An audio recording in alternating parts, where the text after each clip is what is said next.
please join us in welcoming the foremost advocate for secular democracy in Iran and a symbol of hope for millions of Iranians at home and abroad, our keynote speaker, His Royal Highness, the Crown Prince of Iran, Reza Pahlavi. Thank you very much.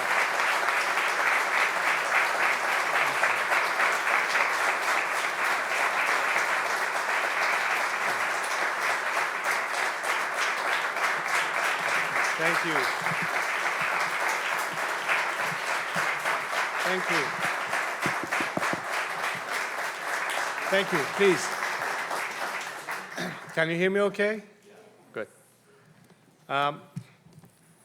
Not breaking with tradition and going over time, I plan to go a little bit over time with my timed speech. So before I start my formal speech, let me say a few words and a couple of comments based on what we heard today. First and foremost, I'm so glad to see familiar faces in this room, some of whom I've known for nearly half a century. There's at least one person in this room whom I have known for more than half a century, who was at the time our athletic and sports teacher, world-renowned. I'd like him to stand up and be recognized, Dr. Iraj Ahrabi-Fard.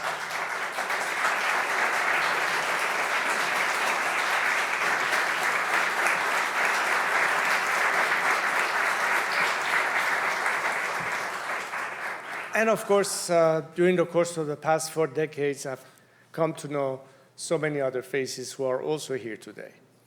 But I'd like to emphasize the importance of the new faces we see today. And boy, do we need more of you, especially the representatives of today's generation. You know, when I was in Munich, I kept thinking, how many more times do I have my cheeks and my shoulders wet with the tears of grieving mothers and people who were shot in the face during the Mahsa Revolution? Enough of that. We need to put an end to that. And the Gen Z of Iran today represents our hope for the future. And by the way, I want to start calling them the Gen V, because they are the ones who will. Now, on the issue that was discussed about the events that happened today, you know, we spoke about Ronald Reagan. One thing I remember from his doctrine was trust but verify.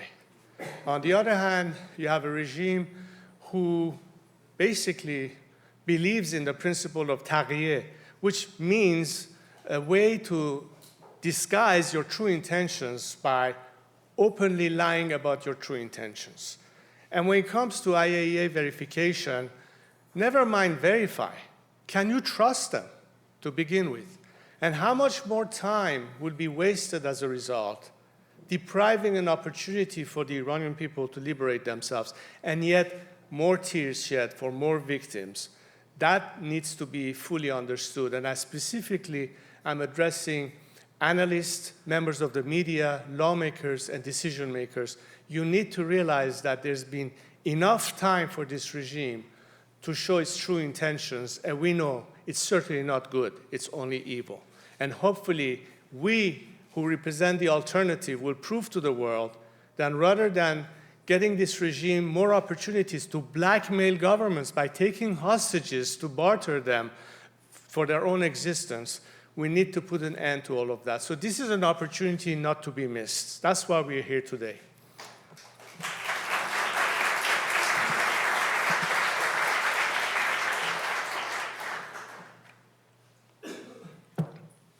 Ladies and gentlemen, distinguished guests, and dear compatriots, I am pleased to once again join Nufti at the Iran conference.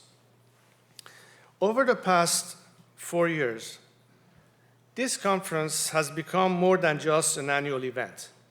It has become the leading forum to discuss and debate Iran, Iran policy, and our nation's future. 4 years ago, you set out on this path, and in the years since, you have altered the conversation in Washington to finally give our people a voice. You are forging unity within the Iranian diaspora. I am proud to stand along you, and I look forward to continuing our collaboration in the critical months and years ahead. Our mission is urgent, but it is not without direction. I have outlined a clear strategy, 5 points that together chart the path from tyranny to freedom. First, maximum pressure on the Islamic Republic. This regime thrives on impunity and on the silence of the world. We must ensure that the world never forgets the crimes of this regime, from executions and torture to corruption and theft on a national scale. Second, maximum support for the Iranian people. Our people must know that while they fight, they do not fight alone, that the world stands with them, that they can count on the diaspora to advocate for their rights. Third, maximum defections from the regime. Every Iranian who withdraws their support from this system brings us closer to freedom. Whether they are in government, the military, or the bureaucracy, we encourage them to choose the nation over the occupiers. Fourth, maximum mobilization and organization of activists inside and outside the country. Our struggle requires discipline, coordination, and solidarity. The Islamic Republic wants to divide and discourage us. We must do the opposite. We must unite, mobilize, and persevere. And fifth, a plan for prosperity after the fall of the regime, the Iran Prosperity Project. This project is not a slogan. It is a blueprint for rebuilding Iran after liberation, so that when the day comes, we are prepared. Last week, my delegation of experts traveled to Israel. They met with President Isaac Herzog, Minister of Science, Innovation, and Technology, Gila Gamliel, and the top Israeli scientists to not only address Iran's water, electricity, and economic crises, but lay the groundwork for the Cyrus Accords between Israel and a free, democratic, and prosperous Iran. These 5 points reinforce one another. Pressure weakens the regime, support empowers the people, defection hastens the end, mobilization builds strength, and planning ensures that victory leads to a new day for our nation. To bring this vision to life, allow me to expand on 2 pillars that are essential to our success: maximum pressure and maximum support. On maximum support, I want to recognize the tremendous work Nufti has done in this area. The maximum support booklet provided practical tools for policymakers, journalists, and citizens across the free world to stand with the Iranian people. And a 15-point policy plan developed for Western lawmakers has given friends of Iran in Washington, Brussels, Ottawa, and beyond concrete steps that can take to isolate the regime and empower our people. These are not just documents. They are instruments of action that together we have used to shape real policy change in the corridors of power. On maximum pressure, over the past year, I have traveled to capitals across the West, from London to Paris and beyond, making the case for stronger action against the Islamic Republic. These diplomatic efforts are yielding results. In the United Kingdom, we are closer than ever to formal proscription of the IRGC as a terrorist organization. In Australia, the IRGC has now been officially listed and the regime's ambassador expelled. These are important victories. Each sanction, each expulsion, each designation tightens the noose around the regime, raises its cost of survival, and signals to our people that the world is not just listening, but acting. On maximum defections, my team has taken unprecedented steps to offer an off-ramp to those officials and affiliates of the regime who wish to stand with the people. Tens of thousands of Iranians across the armed forces, bureaucracy, and state apparatus have joined the defection platform we launched this summer. They have accepted the call to defy the regime and join the nation. These brave, patriotic men and women are already taking actions that are bringing us closer to victory.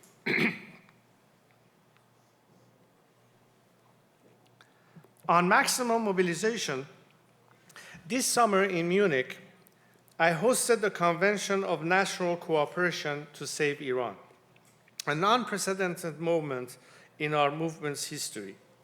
More than 500 activists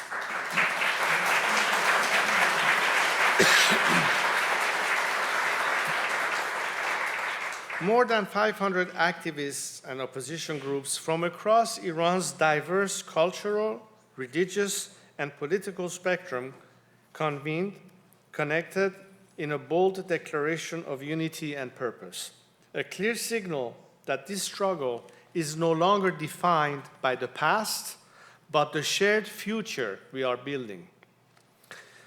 This unity was not symbolic, it was practical and strategic. It demonstrated that the democratic opposition is organized, inclusive, and capable of preparing for transition. It showed that Iranians from every walk of life are ready to work together to build a post-Islamic Republic future based on these core principles: commitment to Iran's territorial integrity, the individual rights and equality of citizens, the separation of religion and state, and the inalienable right of the Iranian people to choose their future form of democracy.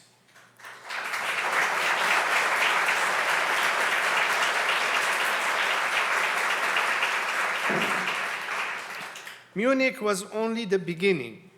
I once again extend my hand and invite all those who agree to these principles to join us in this campaign. Last year, at this very conference, I announced the Iranian Prosperity Project, or IPP. It was a vision, a promise to the people of Iran that we would be ready the first day after the fall of this regime. We've made remarkable progress in a year. We convened the first Iranian Prosperity Project conference, bringing together experts and patriots from across the world to focus on Iran's future. At that gathering, we released the first 6 policy papers, concrete practical proposals on how to rebuild vital institutions, stabilize the economy, and begin the process of national recovery. Then we unveiled the emergency phase booklet, a vital document that outlines what must be done in the critical first months after the regime collapses. From ensuring basic services, to stabilize the currency, to restoring law and order, this emergency plan will help prevent chaos and ensure a smooth transition. And perhaps most importantly, we launched a public comment period. For the first time in modern Iranian history, a project of this scale and importance has been opened to every Iranian for review, input, and critique.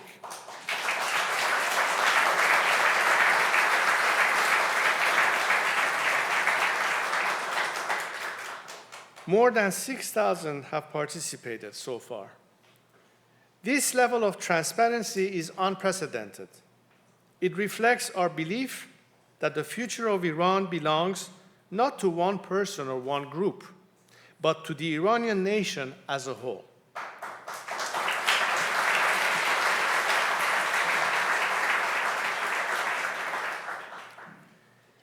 In the coming months, more work will be done. The plan will evolve through debates, feedback, and dialogue.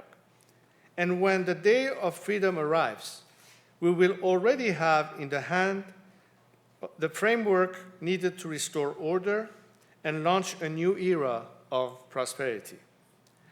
This is how we ensure that the sacrifices of today's brave Iranians are not wasted.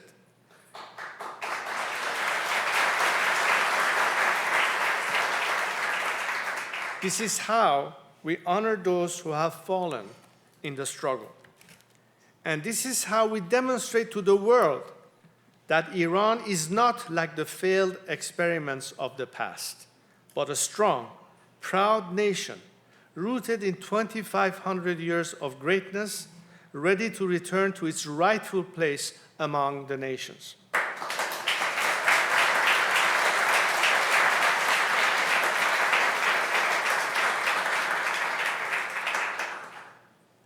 My friends, many people in Iran and around the world have been asking whether the regime has weathered the latest storm, whether despite the devastating blows it has suffered, it will be able to regroup and survive.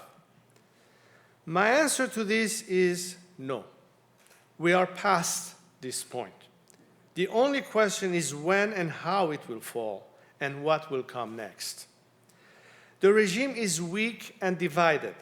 It is turning on itself and fragmenting, and thousands of its leaders and personnel in the security services are offering to defect.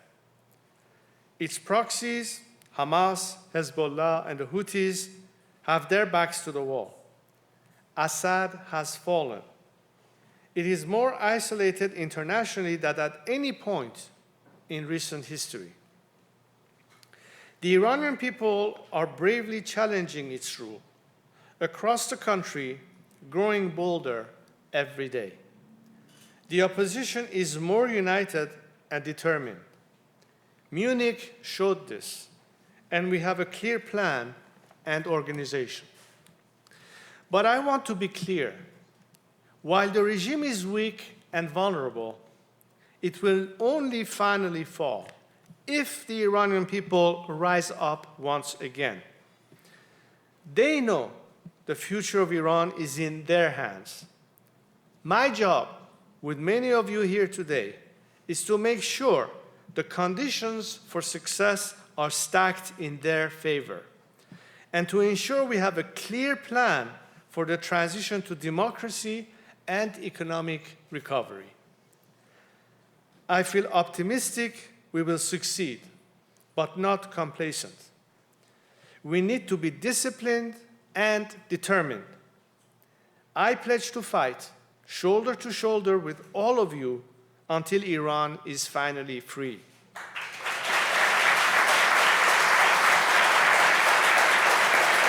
Thank you.